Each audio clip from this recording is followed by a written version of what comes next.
There exists a place in the magical world where history was written with blood, betrayal, and sacrifice. A seemingly peaceful village that holds in its cobblestone streets the darkest secrets of the Wizarding War. Today, you're going to discover the complete truth about Godric's Hollow, the place where it all began and where it all almost ended. Prepare yourselves, because what you thought you knew about that fateful night of October 31st, 1981, is just the surface of a much deeper and more disturbing story. Before we dive into the darkest secrets of this cursed village, I need your support. If you're enjoying the content, subscribe to the channel now to help us reach our goal of 1,000 subscribers. It's quick, it's free, and it makes all the difference so we can continue bringing these incredible stories to you. And tell me here in the comments, from which city are you watching this video? I want to know where the true fans of the wizarding world are. Godric's Hollow isn't just another British village lost in England's West Country. This is one of the oldest wizarding settlements in Great Britain, a place where magic pulses in the very stones of centuries-old buildings. The village's name comes from Godric Gryffindor, one of the 4 founders of Hogwarts, who was born there over 1,000 years ago. That's right. We're talking about one of the most powerful and important wizards in British magical history, and Godric's Hollow was his birthplace. The village itself is a fascinating hybrid between the wizarding world and the Muggle world. Unlike places like Hogsmeade, which is completely magical, Godric's Hollow houses both wizarding and Muggle families living side by side, completely oblivious to one another. Muggle families live their daily lives without the slightest idea that their neighbors can conjure spells or disappear into thin air. It's one of the most perfect examples of how the International Statute of Wizarding secrecy works in practice, with layers of confusion charms and diversion enchantments keeping the two worlds separate, even when they share the same streets. The village has a picturesque central square with an old church, traditional shops and stone houses dating back centuries. For Muggles, it's just another charming historic village in the English countryside. But for those with magical blood, Godric's Hollow reveals its true secrets. The cemetery beside the church is one of the most important locations in wizarding history, housing the mortal remains of generations of illustrious witches and wizards. Among the time-worn gravestones are names that shaped the course of magic in Great Britain. The main square hides another notable secret. In the center, there apparently exists only a common war monument, honoring those fallen in the Great Muggle Wars. But when a wizard approaches, the monument magically transforms, revealing its true form. A statue of James Potter, Lily Potter, and baby Harry in her arms. It's a moving and powerful memorial, capturing the moment before Lily's final sacrifice, before everything changed forever. The expression on Lily's stone face shows love and defiance. James appears protective and brave, and little Harry stretches out his little arms, oblivious to the tragedy about to unfold. But why did Godric's Hollow attract so many important wizarding families over the centuries? The answer lies in the very foundations of the place. There's something in the land there, a concentration of ancient magic dating from even before Hogwarts' foundation. Godric Gryffindor recognized this when he chose that location as his home. Over the centuries, other powerful families were drawn by the same energy. The Potters chose Godric's Hollow not by chance. There was a deep connection between the family and that magical soil. James Potter had ancestral roots in that place, and when he and Lily decided they needed a hiding place during the war against Voldemort, it was there they returned. The Potter family had considerable property in Godric's Hollow, inherited through generations. The house where they lived their final months wasn't a modest residence. It was a solid stone construction, with gardens protected by ancient walls covered with ivy. It was the type of home that spoke of tradition and family history. James grew up hearing stories about Godric Gryffindor, about his family's connection with that sacred place. For him, choosing Godric's Hollow as their final refuge had profound meaning. It was returning to his roots, seeking protection in the very essence of the ancient magic that permeated that soil. But Godric's Hollow also housed another crucial figure in history, Bathilda Bagshot. Few witches or wizards were as respected in the magical academic world as Bathilda. Her work, A History of Magic, was the definitive text on the subject used at Hogwarts and practically every other magical school in the world. Bathilda wasn't just a historian, she was living history. Born in 1800 or before, she personally witnessed many of the events she would later document in her books. Her sharp mind and prodigious memory made her an unparalleled treasurer of magical knowledge. Bathilda's own house in Godric's Hollow was an archaeological treasure. Every room was crammed with magical artifacts, ancient scrolls, rare books that smelled of mildew and secrets. It was common to see teetering stacks of historical documents sharing space with curious magical instruments from bygone eras. Bathilda had an open-door policy for serious scholars, and many wizards made pilgrimages to her house just to spend a few hours talking with her, absorbing decades of knowledge that couldn't be found in any book. Bathilda's connection with the Dumbledore family is particularly significant. When Kendra Dumbledore decided to move with her 3 children after the traumatic incident involving Ariana and the Muggle boys, it was to Godric's Hollow that she came. And this was no coincidence. Bathilda Bagshot was Kendra's aunt. This family connection provided not just a refuge, but also a network of protection and discretion. Bathilda immediately understood the family's need for secrecy. Ariana couldn't be exposed to public scrutiny after the trauma she had suffered. Kendra Dumbledore was a woman of severe appearance and iron determination. She chose a house away from the village centre, a robust construction that offered privacy. There, she created an environment where Ariana could exist without the curious or cruel gazes of the outside world. Albus Dumbledore, already showing signs of the brilliance that would make him famous, found in Godric's Hollow an intellectually stimulating environment. Conversations with Bathilda Bagshot expanded his horizons, and her library became his second home. It was in Godric's Hollow that Albus met Gellert Grindelwald, an encounter that would change the course of wizarding history. The summer of 1899 was a period of intense transformation for young Dumbledore. Gellert had come to visit his Aunt Bathilda, and the 2 young prodigies immediately recognized each other. They were intellectual soulmates, both brilliant beyond measure, both obsessed with deep magic and the limitless potential of wizarding power. They spent entire days discussing revolutionary magical theories, debating philosophy, and imagining a future where wizards no longer needed to hide. The Deathly Hallows became their central obsession during that fateful summer. The legend of the 3 Hallows, created by death itself, the Elder Wand, the Resurrection Stone, and the Invisibility Cloak, fascinated both Albus and Gellert. They believed that possessing all 3 Hallows would make them masters of death, immortal and all-powerful. It was a dangerous fantasy fueled by youthful arrogance and uncontrolled brilliance.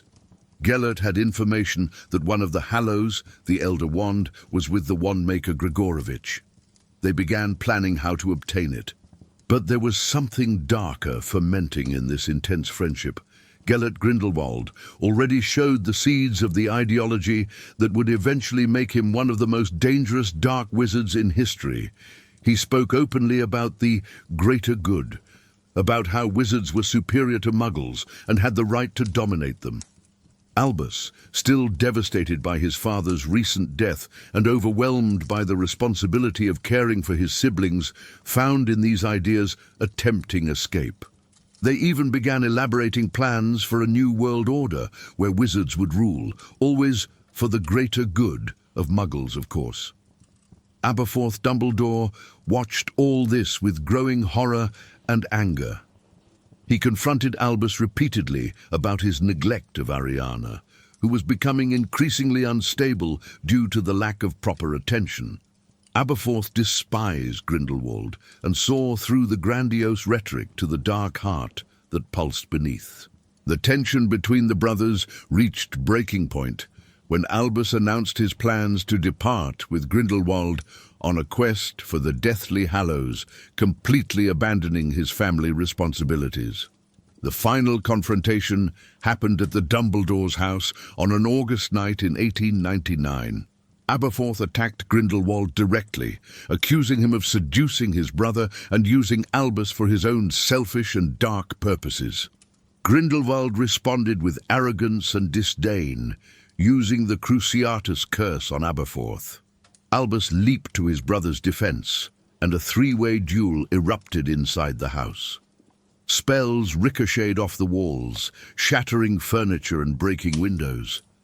And then, in the chaos of battle, Ariana tried to intervene. What happened exactly was never fully clarified. Ariana, frightened and confused by the violent conflict, tried to separate her brothers and Grindelwald. Her magic, always unstable since childhood trauma, exploded out of control. Spells flew from 3 wands simultaneously, and when silence finally fell, Ariana lay dead on the floor. She was only 14 years old.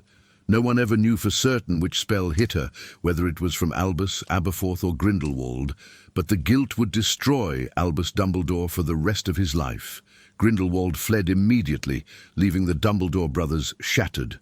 He returned briefly to steal the Elder Wand from Gregorovitch and then disappeared into Europe, where he would begin his rise to power that would terrorize the wizarding world for decades. Albus was devastated not only by the loss of Ariana, but by the horrible understanding that his ambitions and his arrogance had directly contributed to the tragedy. Aberforth never completely forgave him, though over time a tense peace was established between them. Ariana was buried in Godric'S Hollow Cemetery near the old church. Her simple gravestone bore only her name and dates, with no mention of the terrible circumstances of her death. Albus visited the grave whenever he returned to the village, carrying the weight of his guilt like a stone in his heart. Years later, when Kendra Dumbledore also passed away, she was buried beside her daughter. Kendra's funeral attracted little attention, exactly as she would have wished, a lifetime of secrets kept until the end. Godric's Hollow continued to be an important place in Albus Dumbledore's life, even after the tragedies that occurred there. He returned occasionally to visit Bathilda Bagshot, whose company and wisdom always provided him some comfort. Bathilda never judged him for past tragedies. She was too old and too wise for that. Instead, she offered perspective, reminding him that everyone carries regrets and that the true measure of a wizard lies in how he chooses to live with them. Decades passed, and Godric's Hollow remained relatively quiet. The village continued its hybrid existence, with muggles and wizards sharing the same physical space, but living in completely different realities. New residents arrived, others departed, but the place maintained its timeless quality. The cemetery continued to receive the dead from both communities, with the wizarding section magically hidden from muggle eyes. It was in this historical and charged setting that James and Lily Potter chose to hide when the prophecy was revealed and Voldemort marked them for death. The choice of Godric's Hollow was both strategic and emotional. James had ancestral connections with the place, and there was powerful symbolism in seeking refuge in Godric Gryffindor's birthplace. But more importantly, they trusted that the ancient spells impregnated in that soil, combined with the Fidelius charm they planned to use, would keep them safe. The Fidelius charm is one of the most powerful concealment magics known in the wizarding world. When cast correctly, it hides a secret within the soul of a single person, the secret keeper. As long as that keeper doesn't voluntarily reveal the information, it remains impossible to discover by any magical or mundane means. You could be standing literally in front of the hidden location and not be able to see it. The secret simply doesn't exist outside the keeper's mind. James and Lily initially chose Sirius Black as their secret keeper. The logic was sound. Sirius was James's best friend, practically a brother, Harry's godfather, and one of the most loyal members of the Order of the Phoenix. Voldemort would certainly assume Sirius was the keeper, which in a way was additional protection, since no one would expect James to entrust the secret to someone else. But that's where tragedy began to unfold.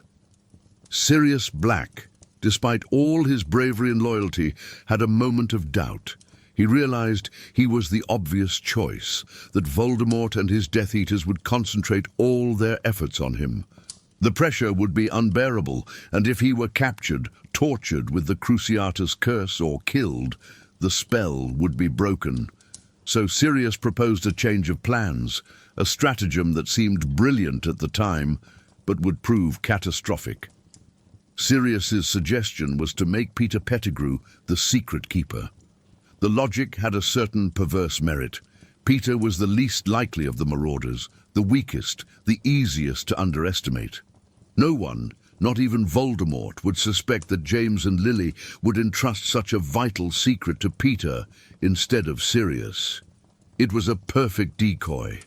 If the Death Eaters pursued Sirius, tortured Sirius, even killed Sirius, the secret would remain safe because Sirius didn't possess it. It was ingenious in its simplicity. But there was a fundamental problem no one noticed. Peter Pettigrew was already a traitor. For months, perhaps even more than a year, Peter had been passing information to Voldemort. Fear, always fear, motivated Peter. He saw Voldemort's power, witnessed the Death Eater's deadly efficiency, and his courage simply crumbled. Peter rationalized his betrayal by telling himself he was on the winning side, that surviving was what mattered. He convinced himself that James and Lily were doomed anyway, so why not ensure his own safety? The change of secret keeper was done in absolute secrecy. Not even Dumbledore was informed immediately. James and Lily trusted Sirius completely, and if Sirius said Peter was the safer choice, they believed him. After all, Peter was one of the marauders, a friend since Hogwarts days, someone who had fought beside them in the Order of the Phoenix. The idea that Peter could betray them was simply unthinkable. The moment Peter Pettigrew became the secret keeper, James and Lily Potter were doomed. Peter went directly to Voldemort and handed over the exact location. Imagine the scene. Peter crawling to his Dark Master, probably trembling with fear even while committing the greatest betrayal imaginable, and whispering the address, the Potter's house in Godric's Hollow. Voldemort must have felt triumphant satisfaction. Finally, after months of hunting, he had his prey within reach. The night of October 31st, 1981, was Halloween, a dark irony that didn't go unnoticed. Godric's Hollow was decorated for the occasion. Muggles had carved pumpkins in their windows. Children were preparing to trick or treat. The Potter's house was protected by layers of spells, but none of that mattered once the Fidelius charm was broken. Voldemort simply walked to the front door. James Potter was without his wand when Voldemort entered. This seemingly small detail had enormous consequences. James had left it in another room, a moment of fatal carelessness.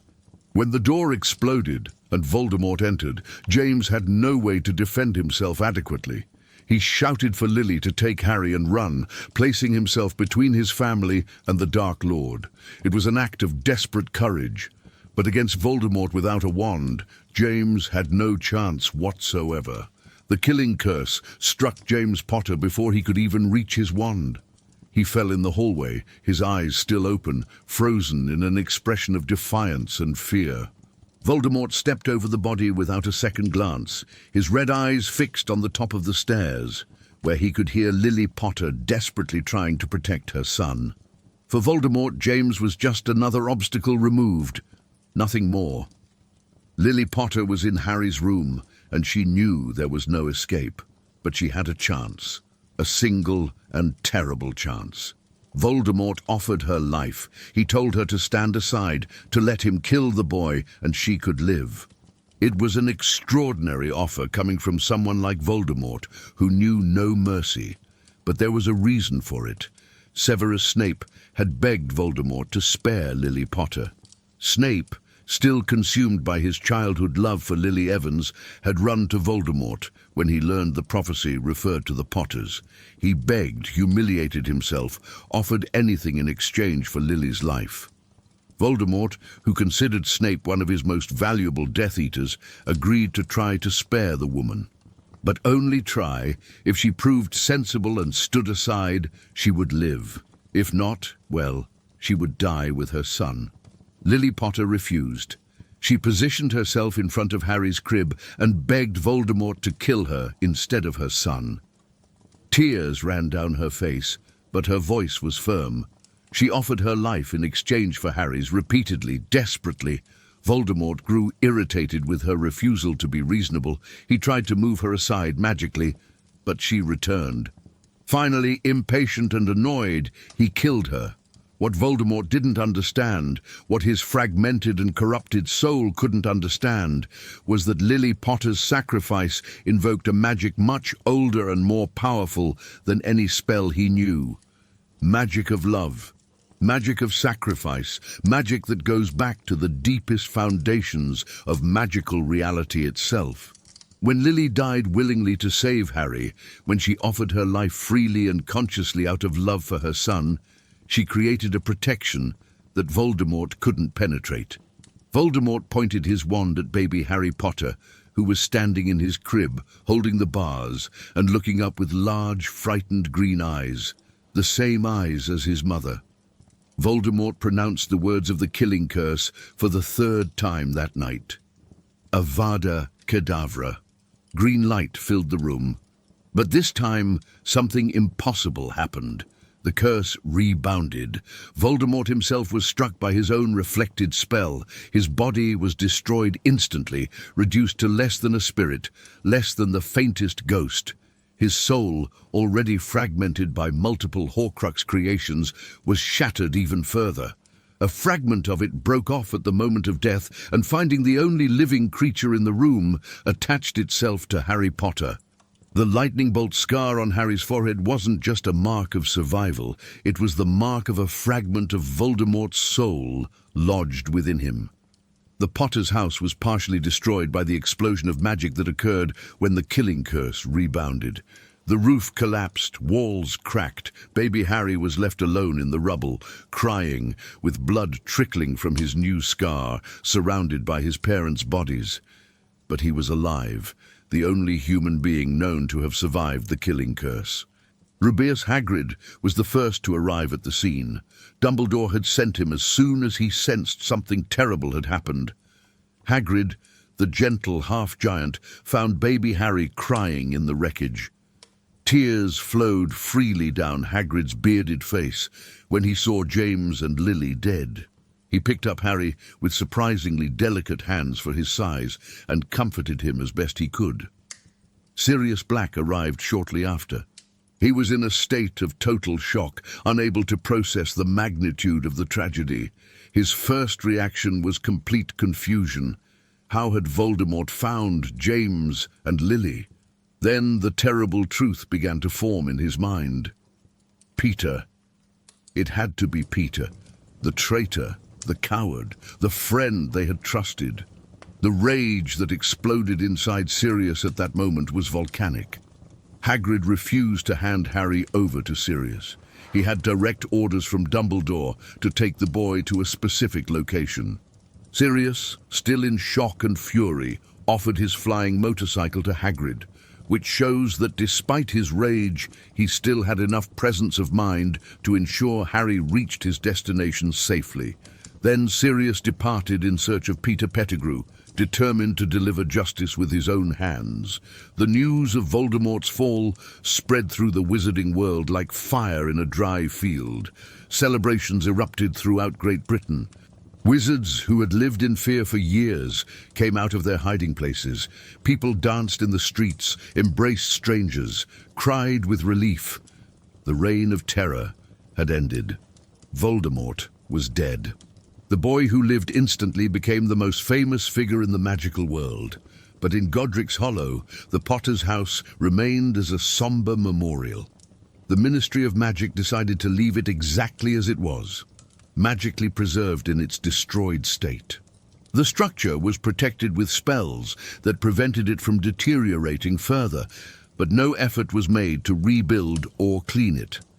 For Muggles, the house simply disappeared from sight, another spell ensuring they never noticed it or questioned its presence. For the wizarding community, the ruined house became a place of pilgrimage. Wizards from around the world traveled to Godric's Hollow to see the place where Voldemort fell. They left flowers, messages, toys for Harry. The walls that still stood were covered with thousands of inscriptions, messages of gratitude, hope, and remembrance. Thank you, Harry Potter. The Potters live in our hearts. We will never forget your sacrifice. Bathilda Bagshot witnessed this entire transformation of Godric's Hollow. The elderly woman was already over 180 years old in 1981, and her mind was beginning to show signs of deterioration. But she was still respected and occasionally received academic visitors. One of these visitors would be her ruin. In the years following Voldemort's fall, while he existed as less than a spirit, unable to act for himself, his most devoted servants sought ways to restore him. The years passed, and Harry Potter grew up far from Godric's Hollow, hidden with the Dursleys in Little Whinging. But the village that witnessed his birth into legend never forgot him. The memorial in the square remained, always transforming when a wizard approached, reminding everyone of the Potter family's sacrifice. The cemetery guarded the Potters' graves, the Dumbledores, generations of wizards who called that place home. When Harry finally returned to Godric's Hollow 16 years later, it was on Christmas Eve 1997. He was accompanied by Hermione Granger, and both were on a desperate mission to find and destroy Voldemort's Horcruxes. Harry wanted to see the place where his parents died, visit their graves, perhaps find some clue about Gryffindor's sword that they desperately needed to destroy Helga Hufflepuff's Horcrux. Their visit began at the cemetery. Harry and Hermione, disguised and cautious, walked among the snow-covered gravestones. They found the grave of Kendra and Ariana Dumbledore, a discovery that raised more questions about Dumbledore's secret history. But it was when they found James and Lily Potter's grave that true emotion struck Harry. The simple headstone read, James Potter, born March 27, 1960, died October 31, 1981. Lily Potter, born January 30, 1960, died October 31, 1981. The last enemy that shall be destroyed is death. That biblical quote, the last enemy that shall be destroyed is death, had layers of meaning.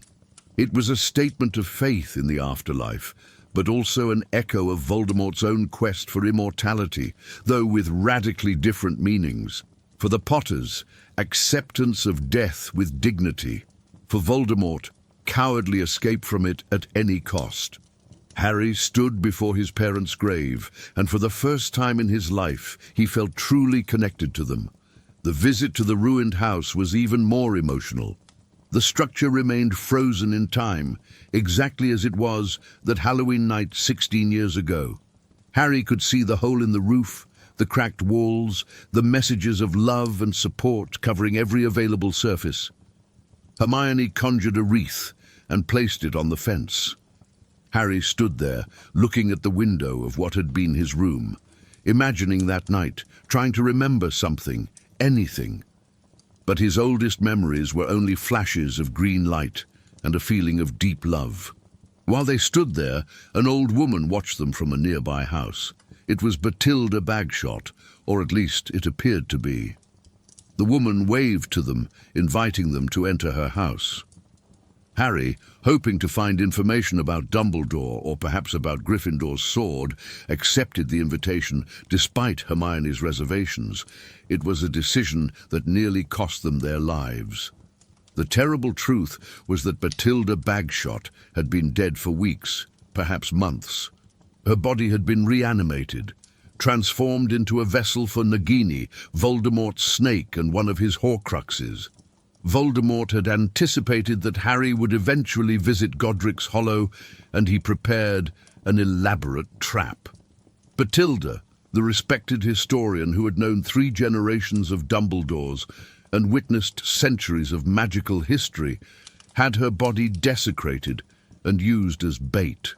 Inside Bathilda's house, Harry went upstairs, following the silent figure of the elderly woman. The smell was horrible, the stench of decomposition barely disguised by magic. When they reached the upper room, Nagini emerged from Bathilda's body in an explosion of violence. The giant snake attacked Harry with deadly speed, its venomous fangs seeking flesh. Harry screamed, his wand flew away, and only Hermione's quick intervention saved them from being killed right there. Hermione conjured an explosion spell that destroyed part of the house and allowed them to escape by disapparition. But in the process, Harry's wand was broken.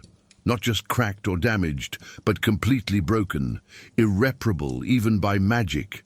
It was the wand that had chosen Harry at Ollivander's. The twin wand of Voldemort's wand, connected through feathers from the same phoenix. Its loss was devastating to Harry, both practically and emotionally. The trap in Godric's Hollow was one of the darkest moments in the Horcrux hunt. Harry and Hermione escaped by a hair, wounded and traumatized. Voldemort arrived personally moments later, drawn by the mental link he shared with Harry through the scar. He walked through Godric's Hollow's streets, enraged at having missed his prey so closely. He visited the Potter's ruined house, looking at the site of his greatest failure and also his deepest transformation. That night, Voldemort understood something important.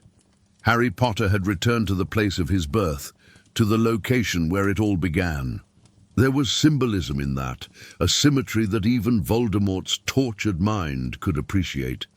He began to suspect that Harry was hunting for something, searching for something specific.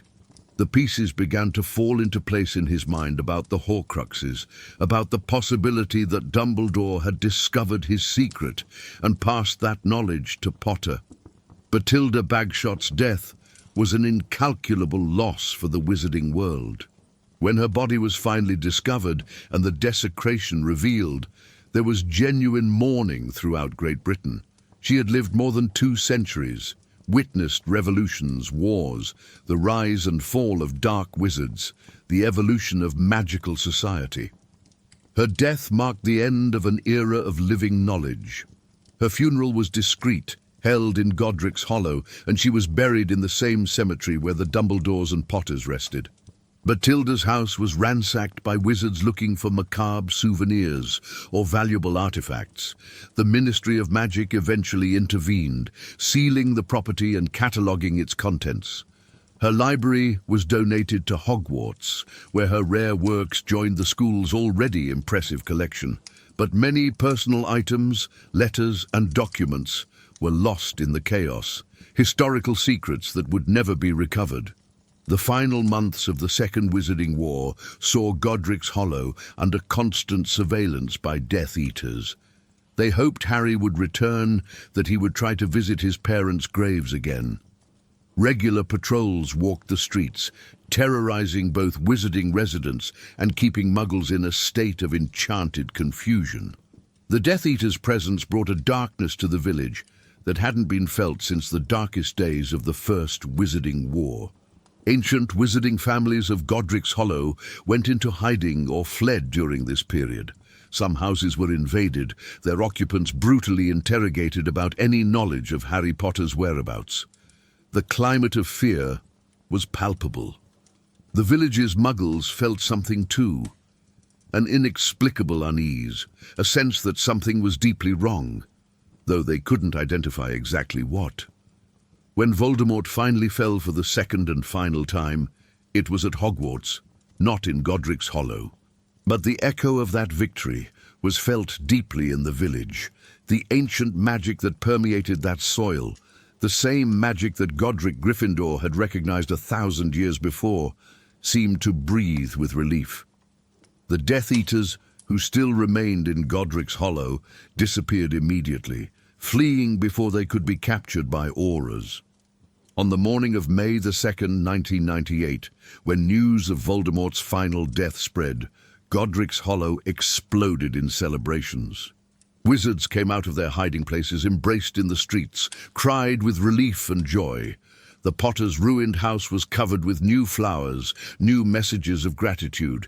He did it. Harry Potter saved us all again. The Potters can finally rest in peace. Harry Potter returned to Godric's Hollow years later, this time with his wife Ginny and his 3 children. It was a private visit, without publicity or fanfare. They visited the cemetery together as a family. Harry introduced his children to his grandparents' graves. James Sirius Potter, Albus Severus Potter, and Lily Luna Potter stood respectfully while their father told stories about the original James and Lily Potter, about their courage, their love, their sacrifice. The ruined house remained as it was, a permanent memorial. The Ministry of Magic offered several times to rebuild it, to transform it into a proper museum, but Harry always refused. He felt the house should remain as a witness, exactly as it was, showing the real cost of war against darkness. The messages on the walls continued to accumulate over the years, new generations adding their own expressions of gratitude and memory. Godric's Hollow Central Square maintained its magical memorial. For Muggles, it remained a common war monument. But for any wizard who approached, it still transformed into the statue of James, Lily, and baby Harry. It became one of the most visited pilgrimage sites in the wizarding world, second only to Hogwarts in historical significance. Young wizards visited to remember the sacrifice necessary to defeat tyranny. Families came to teach their children about history. Scholars examined the residual magic of the place. Godric's Hollow's cemetery became a place of profound peace. The Potters' graves were kept immaculate by protective charms, always clean, always adorned with fresh flowers that appeared magically. Visitors left small stones on top of the headstones, following an ancient wizarding tradition of respect for the dead. Some left small gifts, a trinket, a letter, a child's drawing thanking the boy who lived. Kendra and Ariana Dumbledore's graves also received more attention after the war. The complete story of the Dumbledore family had been revealed through Rita Skeeter's reports and others, and there was a growing recognition of the tragedies that family endured. Visitors left flowers there too, acknowledging that Albus Dumbledore was not just the great wizard of history, but also a man who carried deep sorrows and devastating losses. The house that had belonged to the Dumbledores was eventually sold and passed through several hands over the decades. Each new owner was aware of its historical significance, and some reported strange experiences, echoes of ancient magic, sometimes a feeling of deep sadness in certain rooms. No one lived there for long. The weight of history was simply too much. Bathilda Bagshot was never replaced. No historian since has achieved the level of respect and authority she commanded. Her work, A History of Magic, remained the definitive text on the subject, and updated editions continued to be published by other scholars who humbly added new chapters about recent events, always acknowledging they were merely building upon the foundations Bathilda had established. The village itself gradually returned to normalcy, or at least to its unique version of normalcy. Muggles and wizards continued their parallel lives, sharing the same physical space but existing in different realities. New residents arrived, some attracted by historical significance, others simply looking for a quiet place to live. The ancient magic in the soil continued to pulse, imperceptible to most, but always present. The church where the Potters were baptized and where their funerals were held remained a place of importance. It was one of the few churches in Great Britain that served both Muggle and Wizarding communities, though Muggles didn't know this. The vicar was often a wizard, or someone aware of the magical world, maintaining the tradition of serving both communities discreetly. Godric's Hollow developed a unique identity in the post-war wizarding world. It was seen as a place of memory and reflection, but also of hope. After all, it was there that Voldemort fell for the first time, where a mother's love created the magic that would eventually lead to his final defeat. Magical schools included visits to Godric's Hollow in their History of Magic curricula, with students walking the same streets that Godric Gryffindor once walked, that the Dumbledores called home, where the Potters made their final sacrifice. The connection between Godric's Hollow and Hogwarts remained strong. After all, the school's founder had been born there, and the school he helped create had played a crucial role in both wars against darkness. Hogwarts students frequently wrote essays about the significance of Godric's Hollow, about how one place could contain so many layers of history, tragedy, and triumph. Magical historians debated whether there was something intrinsically special about Godric's Hollow's soil, or if it was simply a coincidence that so many significant events occurred there. Some argued that the concentration of powerful magic naturally attracted significant witches and wizards. Others suggested it was history itself that imbued the place with power, each magical event adding layers to the existing magical substrate. What was undeniable was that Godric's Hollow had witnessed some of the most important moments in British wizarding history. From Godric Gryffindor's birth 1,000 years ago, through the Dumbledore tragedy, to the Potters' sacrifice and Voldemort's first fall, the village was inextricably linked to the magical world's fate. It was a place where the past was never truly dead, where echoes of ancient events resonated through the centuries. For Harry Potter, Godric's Hollow always held special and complex meaning. It was the place where he was born, where his parents died, where he survived the impossible. It was where he nearly died again in Nagini's trap, but it was also where he could feel closest to his parents, where he could visit their graves and talk to them, telling them about his life, his children, the things they would never live to see. Ginny Potter understood the place's importance to her husband. She never rushed him during his visits to the cemetery, never complained when he stood in silence before the ruined house, lost in thought. She held his hand and offered her silent presence, allowing him to process the complex emotions that Godric's Hollow always evoked in him. Harry's children grew up hearing stories about Godric's Hollow, about their grandparents' bravery, about the sacrifice that allowed their father to live.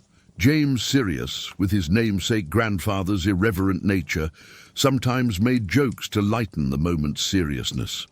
Albus Severus was more contemplative, absorbing the weight of history with thoughtful eyes. Lily Luna, the youngest, often left drawings on her grandparents' headstones, colourful images of happy families together. Over the years, other war survivors also visited Godric's Hollow. Hermione Granger Weasley came occasionally, remembering the terrifying night at Bathilda's house. Ron Weasley accompanied her, offering silent support. Neville Longbottom visited once, paying respect to the Potters and reflecting on how their lives were so intertwined by the prophecy that could have referred to either of them. The wizarding community of Godric's Hollow developed a tradition of holding a silent vigil every October 31st, the anniversary of Voldemort's fall. Wizards of all ages gathered around the memorial in the square at dusk, lit their wands like candles, and stood in respectful silence for exactly 3 minutes. It was a moment of remembrance, not just for the Potters, but for all victims of the wizarding wars, all those who sacrificed their lives so others could live in freedom. Harry sometimes participated in these vigils. Other times, he preferred to keep his observances private. When he appeared, people respected his space, offering silent nods of acknowledgement but never bothering him. There was a tacit understanding that this day belonged to him in a way no one else could truly comprehend. It was the anniversary of his victory, but also the anniversary of his parents' deaths.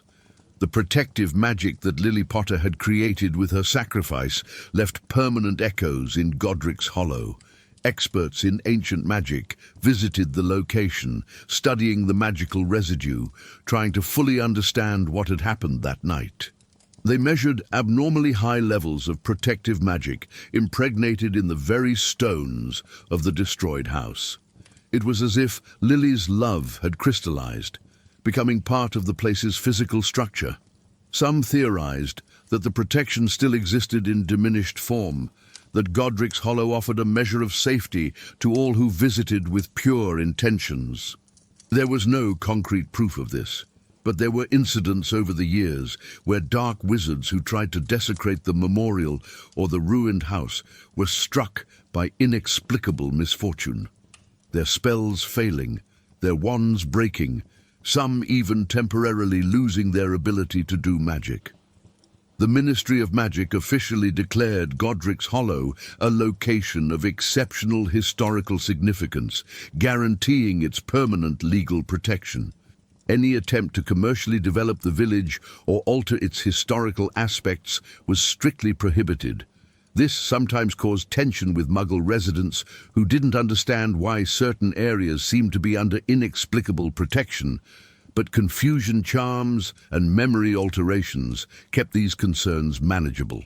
Academically, Godric's Hollow became a favorite case study in courses about the intersection of history, magic, and society. Theses were written about the village. Dissertations explored its multiple layers of meaning. It was a place that demonstrated how history wasn't just a sequence of events, but something alive and present, something that shaped and was shaped by the people and places it touched. For ordinary residents of Godric's Hollow, both wizards and muggles, life continued with its own peculiar normalcy. Children played in the streets without knowing they walked on sacred ground. Merchants sold their goods, families celebrated birthdays and holidays, elderly people sat on park benches feeding birds. The village was simultaneously ordinary and extraordinary, a paradox that was perhaps its most defining characteristic. The local convenience store served muggles from the front and had a hidden section in the back where wizards could buy basic potion ingredients and everyday magical supplies. The pub had two seating areas separated by subtle spells, one where muggles drank their common beer and another where wizards could discuss magical matters freely. It was this careful integration that made Godric's Hollow function as a shared space. As decades passed, Godric's Hollow remained unchanged in its essence, even as the world around it evolved. The same cobblestone streets continued to echo with visitors' footsteps. The old church still rang its bells on Sundays. The cemetery continued to receive the dead from both communities, its secrets guarded by silent headstones. The Potter's house remained in ruins, a permanent memorial to the cost of freedom. And so, Godric's Hollow remains to this day, a place of memory and meaning, where past and present coexist in tense harmony. It's where Godric Gryffindor was born over 1,000 years ago, where Albus Dumbledore lost his sister and his innocence, where James and Lily Potter made the final sacrifice, where Voldemort fell for the first time, where Harry Potter became the boy who lived. The secrets of Godric's Hollow aren't just about specific events or particular people. They're about the nature of magic itself, about how love and sacrifice can create protections more powerful than any dark spell, about how places can hold memories and meanings that transcend time. They're about how history isn't just something that happened, but something that continues to happen, echoing through generations, shaping who we are and who we will become. When you visit Godric's Hollow, whether physically or in your imagination, pause for a moment at the memorial in the square. Watch it transform from a simple war monument into the statue of a family destroyed by darkness, but immortalized by love. Walk to the cemetery and find the Potters' graves, the Dumbledores, the generations of wizards whose names you'll never know, but whose lives contributed to the rich tapestry of magical history. Visit the ruined house and read the messages of hope and gratitude that cover its walls. And when you do, remember that Godric's Hollow is more than a place. It's a testament to the resilience of good over evil, to the enduring power of love over hatred, to the eventual victory of light over darkness. It's a reminder that even in the darkest moments, when all seems lost, a single act of selfless sacrifice can change the course of history. The secrets of Godric's Hollow are the secrets of magic's very heart. And now, you know them all. Thank you for watching until the end. If you enjoyed this video, don't forget to leave your like, subscribe to the channel, and activate the notification bell so you don't miss any new content. And tell me in the comments which part of Godric's Hollow's history impacted you most. Until the next video, and may magic always be with you.